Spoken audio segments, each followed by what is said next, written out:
Hey everybody, it's Chugga Conroy, and welcome to the bonus video of Pokemon Mystery Dungeon Rescue Team DX. Here we're going to be talking about all of the miscellaneous things that just didn't have a good spot within the series. So let's start out with the biggest piece of lost content. Torchic's scarf!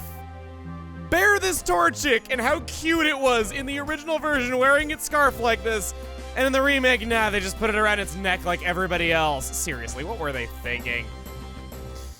Anyway, because nothing will ever be able to top that, let's move on to the lesser topics. Wow, 75 hours of playtime. That was simultaneously more than I expected and also less. On this menu, there are two question mark panels that I never unlocked. The one to the right of Kyogre is Mew. Mew is not related to any story progress, doesn't unlock any more dungeons, it's just simply a bragging rights thing. Maybe you can get it, maybe you can't, but that's what that icon is. The one to the right of Munchlax, however, by the way, Munchlax is for doing it a favor in Pokemon Square one time. That can be one that people could go through the whole game without potentially getting if they just didn't catch on to what Munchlax expected of them to do, because it doesn't give a lot of pointers. The one to the right of Munchlax is unlocked from getting the highest rescue team rank of them all.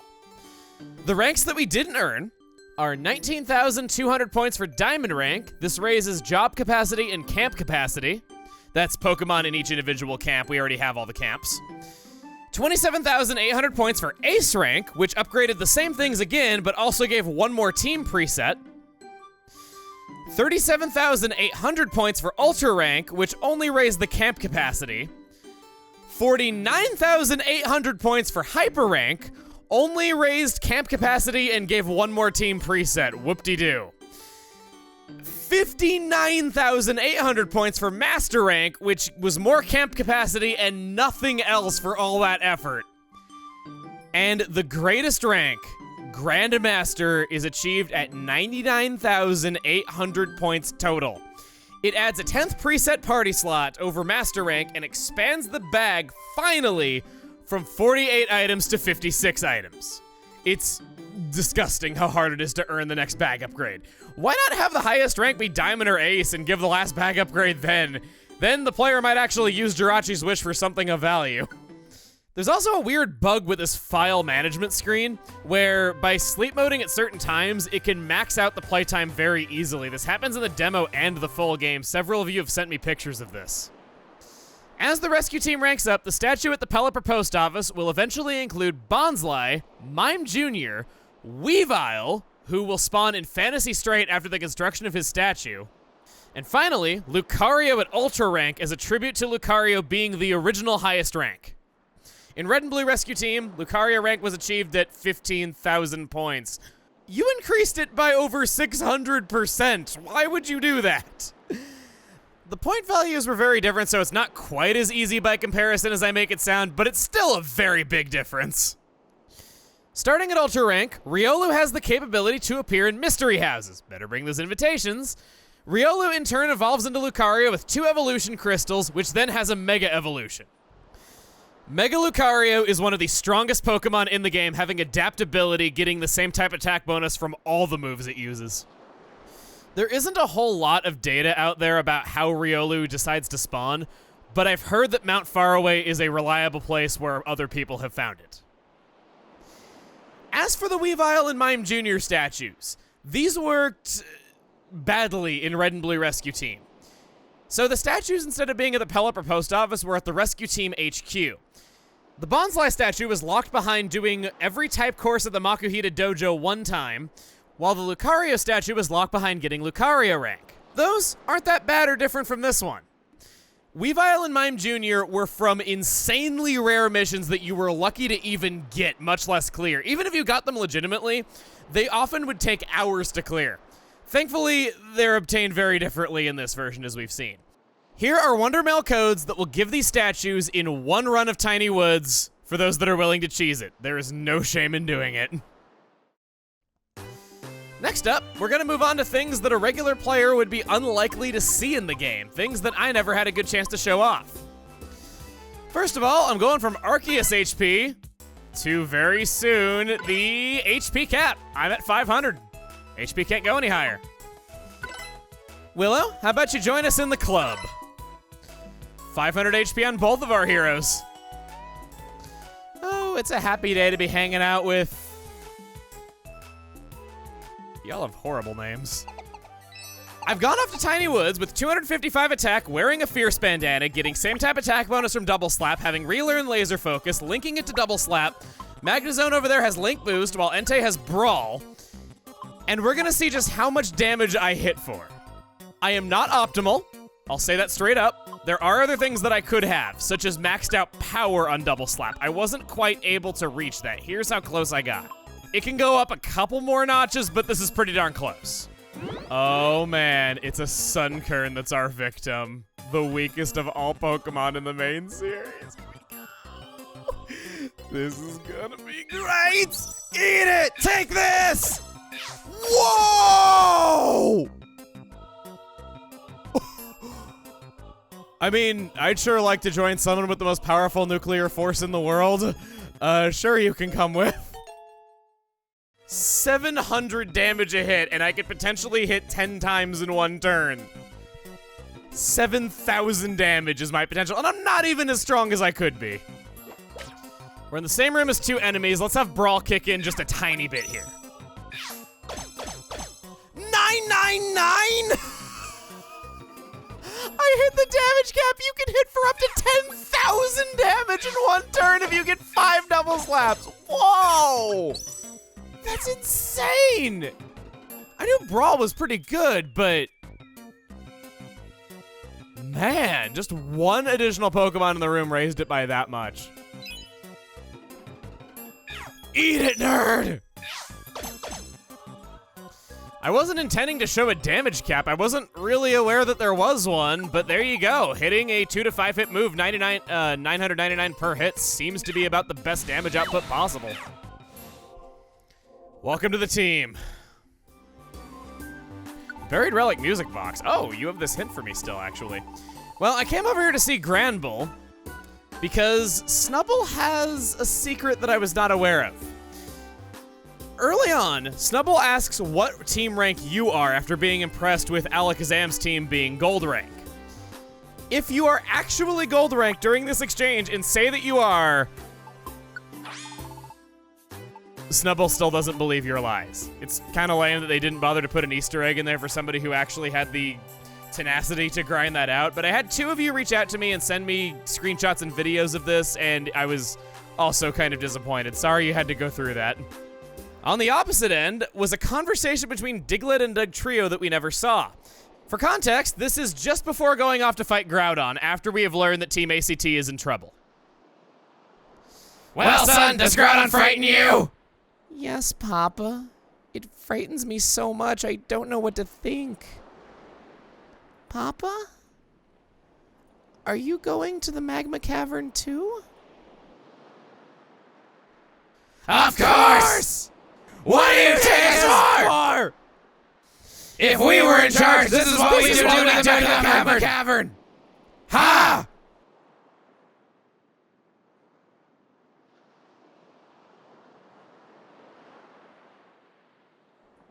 Huh? Papa?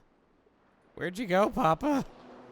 On to the second place difference in conversations from that. Gengar's heart actually has different details from different given answers. It's not wildly different, but here's a few highlights. Yes. Gengar abandoned Gardevoir and fled. That's right. Gengar didn't want to be cured himself. And abandoned Gardevoir. When Gengar was a human, Gardevoir was his partner. But to Gengar, Gardevoir was merely a tool. The bond between Gengar and Gardevoir was that flimsy. Is that what I'm hearing? From there, it continues the same.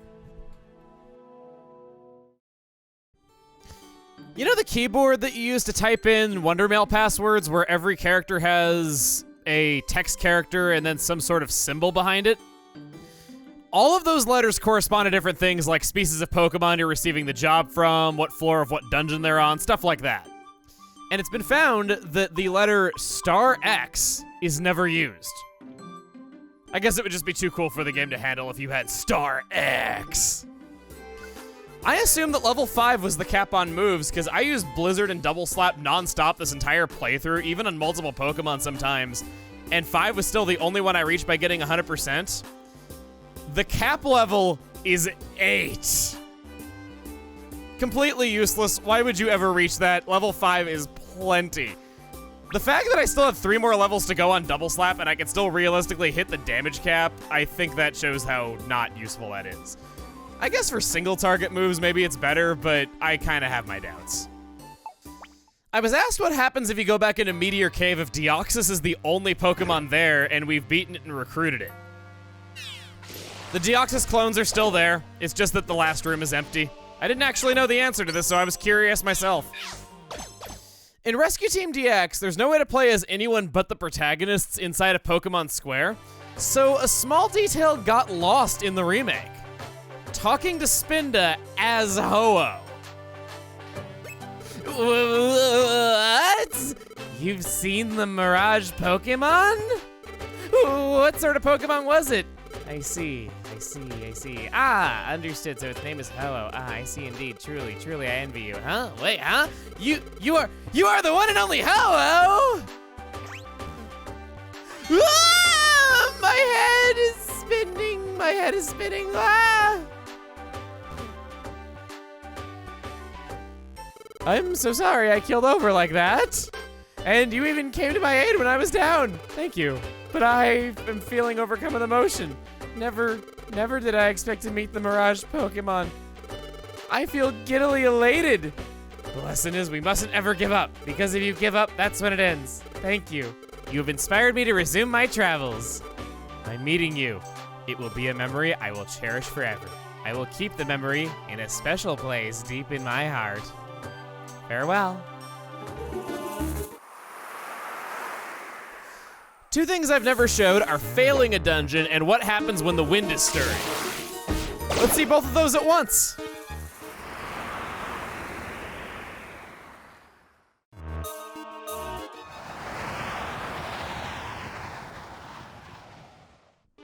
The wind actually gives 3 warnings before it takes full effect, which is The wind actually gives 3 warnings before it takes full effect, up from the 2 that it gave in Red and Blue Rescue Team.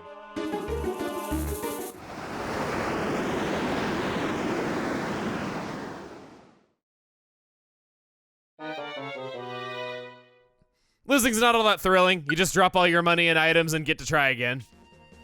Speaking of being a loser, let's say that you have no friends, no internet, and you've lost at Pokemon Mystery Dungeon. Don't worry, Nintendo remembered you exist. From the Pelipper post office on the main menu screen, you can actually go and put together another rescue team out of the Pokemon in camps and rescue your own team. It's pretty much the same as any other rescue mission, lets you carry out from where you left off. It's certainly an option, but you're going to be running the dungeon again up to the floor that you were on to save yourself so that you can continue playing, so it is very time-consuming as opposed to just asking someone to help you. Also, you found the Willow that you were looking for. Sorry, Willow!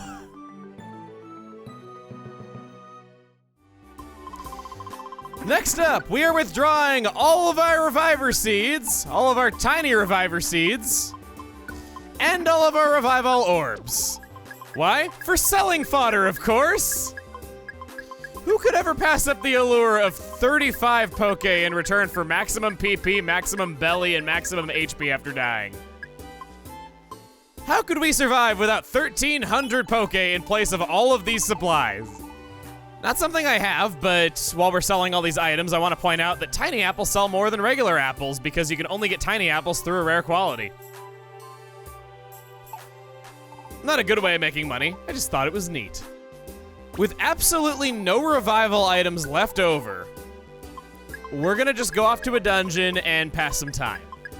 The Illusory Grotto is now open for exploration. There's said to be a strange illusory dungeon that appears from time to time.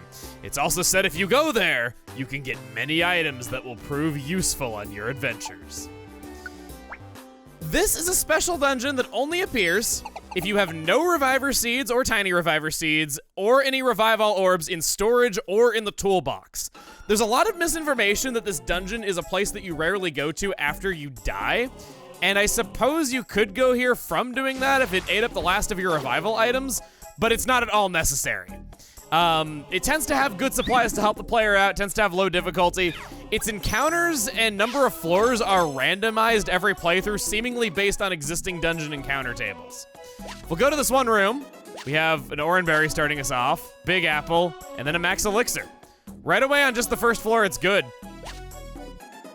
Citrus Berry, wow, this is good stuff. Really, really good stuff. I could find no footage of this dungeon anywhere online before this. I don't claim that there's none that exists, but I still couldn't find any before doing this. This is an entirely new dungeon that was added in the remake, and just when you thought that there were no dungeons left to explore, there's one more for you. Because it never, ever ends. Ooh, why not? Got a Revive All Orb already on the second floor. This is considered a part of the main story dungeons, evidenced by the fact that we can see everything on the floor without needing the X-ray specs. When going to the Illusory Grotto, I would recommend picking up as many items as possible, because this is good stuff and is clearly meant to help get the team back on its feet after a catastrophic loss. While we're going through this dungeon, we're going to talk about the beta content. Red and Blue Rescue Team had a few unused items that weren't just placeholders. The alert specs prevented held items from being stolen, but you have to equip them as a held item to get the effect, so... The Observer Orb changed the status of the target to paused, essentially putting them in suspended animation. Probably used for debugging purposes. The Possess Orb was an orb that you needed to have as a held item that enabled the holder to possess a friend after death and survive. It only worked for the team leader. Interesting idea, probably had a lot of complications involved. The Reviver Orb was a held item that instantly revived if you faint. Does not work if the user faints from an explosion. Guessing this is probably for debugging because the Reviver seed is just this but better because it doesn't take up a held item slot. The Switch Box was used to change the team leader, but it wouldn't work until after the main story was cleared, implying that changing the leader mid-dungeon was originally planned as a mechanic but might have had some problems. I like it when remakes include things they wanted to include in the original version so we get closer to what they meant to make. There's several unused coordinates for areas on the world map. All of the mountain peaks that counted as separate dungeons, such as Mount Thunder Peak, are accounted for in these coordinates, meaning that you might have been allowed to skip to those and select them as independent dungeons at one point. The paths used for grinding as a fugitive are here as well. What's cool is that those Nintendo event dungeons are actually plotted on the map so we can see where they are, even in the original version. The boss fights have coordinates too, probably also for debugging. All the others will just take you to dungeons with rare circumstances happening by default, such as the Wind Stirring Stage 1, the Wind Stirring Stage 2, and the Wind Stirring about to kick you out of the dungeon. Again, for testing purposes. There's some unused moves that are noteworthy. Famish reduces all bellies in the room by 10, possibly a lost orb effect because orbs actually trigger moves that no Pokemon is able to learn. That's how they're programmed in the original game. Bide is actually just the wind-up of its own move. When power is unleashed, it's a separate move called Patience that you never get to see, and it's considered a fighting-type status move. Then there's moves called Who, Wait and See, and several moves that are just called Hyphen that don't seem to do anything. Nobody knows if the game utilizes these moves to somewhere to accomplish something like orbs do. It's possible that they do things like check to see if you're in a cutscene, or do things like context-sensitive actions. Games do things like that all the time to make programming easier.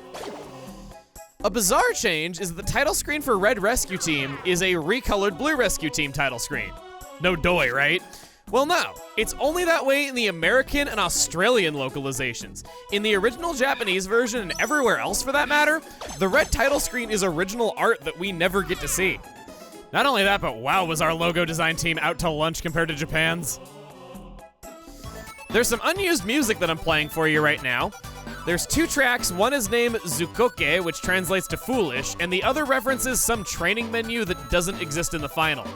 It's possible this was related to the dojo, and this is further evidenced by the fact that there's an unused interior of the dojo that we never get to see. There's a debugging town that allows you to go to specific areas in the game, and the houses are totally from Mother 3. Not really, but I can't think of anything else when I see these. The demo for Rescue Team DX has some weird unused data in it, such as in-development screenshots of the original mystery dungeon? Yeah. These are screenshots of the game running in somebody's Windows desktop as a way of seeing what's happening out of frame. The symbol in the corner means provisional, which this is everywhere in Japanese game development, all over early textures. There's also a 50-sided die drawn in Windows Media Player. Somebody was having way too much fun on their day off. That does it for all the beta content. Now on to the little tiny asides and corrections that I want to make. The max amount of money that Mrs. Bank can hold for you is in the 7 digits. If it goes into the 8 digits, I don't care. Our next bullet point is me doing a bad. I got something very wrong. Happens every time. I just wish it wasn't this. I said that you need to get the wish stone on the 50th floor of Wish Cave and bring it to the end for Jirachi to show up. That's not true. It is true if you want Jirachi to grant you a wish, but Jirachi in Red and Blue Rescue Team will either grant you a wish or join the rescue team. Showing up with no wish stone and not going through all that extra headache means that you get Jirachi. That's so dumb. Why would I want the wish more than Jirachi joining me? These wishes aren't that worthwhile by the time you can take on Wish Cave. It's just dumb.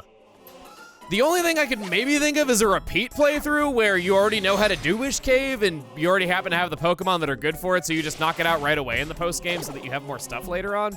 But I still wouldn't run this dungeon twice, once to get the wish, once to get Jirachi, when I could just run it once and get Jirachi. And then, this one's more of a personal story.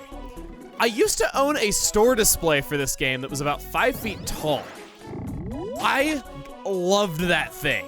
I got it shortly after the release of Red and Blue Rescue Team because I knew a GameStop manager who was ordered to destroy it, and he just gave it to me after hours, once the marketing period was over. I had to throw it in the garbage when I moved coast to coast just a few months after getting it. We were poor and could only afford to pack up our sedan with our most precious belongings. I'd never seen a photo of it online either. I was forced to throw away history. That is until a few months ago. I saw a tweet where a picture of this thing finally surfaced online. I'm so happy I didn't destroy the last one in existence because that still hurts me to this day. I kept it in my bedroom and I was such a super fan of Mystery Dungeon that it was one of my most prized possessions and I had to get rid of it. And for the very last thing that we're covering, your reward for clearing Purity Forest, which is what I consider essentially 100% completion, is not told to you. To claim it, go to Western Cave and bring invitations.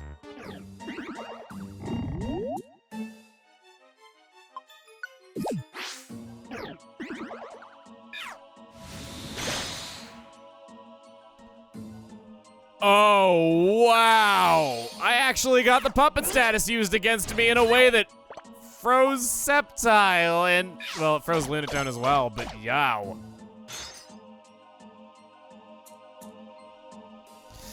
Here it is, just after that occurred. Medicham, what are you doing here? Didn't you learn to stay out after the last incident? Actually, no, that was Wish Cave, not Western Cave. There's a slot in the door. Welcome to the captivating mystery house. Insert your invitation to enter. I would like to enter. The sound of someone opening the envelope. The door opened from the inside. Only in Western Cave after recruiting Celebi. It's a Azumarill! No, that's not who I wanted. Second run. See if I'm luckier than number 1. Always seems to be the 10th floor that I get these two.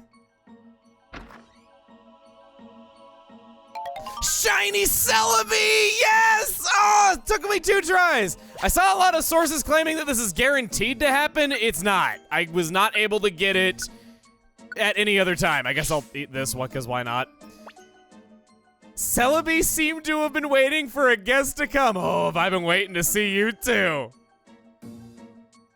Welcome to the captivating mystery house. Chamomile enjoyed a brief time spent with Celebi. Ooh, look at me moving up in the world. Celebi, feeling chipper, seems to want to join you. Ah, so chipper. Wary walk. What a disappointing rare quality to you to have. I guess you can come with. To make sure that nothing happens to your prize,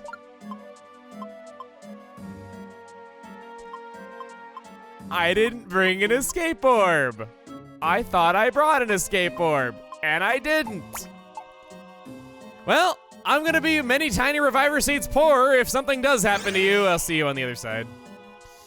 As another tip for this, if Celebi just is taking a lot of tries to spawn in and it just isn't going your way, go into the auto battle menu. In the settings menu, we can set auto mode to either be exploring focused or finding the stairs focused. When going into auto battle, that's tapping L. If there is a mystery house on the floor, then eventually your Pokemon will go to it and stop before going to the stairs. It's a surefire way with minimal effort to know if there's a shiny Celebi potential on this floor. Now, with what essentially serves the purpose of a 100% reward being a shining Celebi, the fact that that's the note we're going out on, people have taken this as possibly a hint that there's going to also be a remake of Pokemon Mystery Dungeon Explorers of Sky, because a shiny Celebi is an important character in that game, and none of this existed in Red and Blue Rescue Team. And to that I say, oh please, oh please, oh please, oh please, oh please, oh please! Something I don't like about having a shiny Pokemon, these sparkles make it look like there's a shining spot on the ground with an item one space above them. Celebi wants to join the team. Yes, please. There are 2 slots in the Healing Forest camp, one for a regular Celebi, one for a strawberry Celebi. The final Pokemon to join our team, codename Scarlaby. Oh, it's so beautiful to see them in one place. Now, if only I can just own a purple Kecleon. And that's it. That's everything in Pokemon Mystery Dungeon Rescue Team DX. It was a long road getting here, but here we are.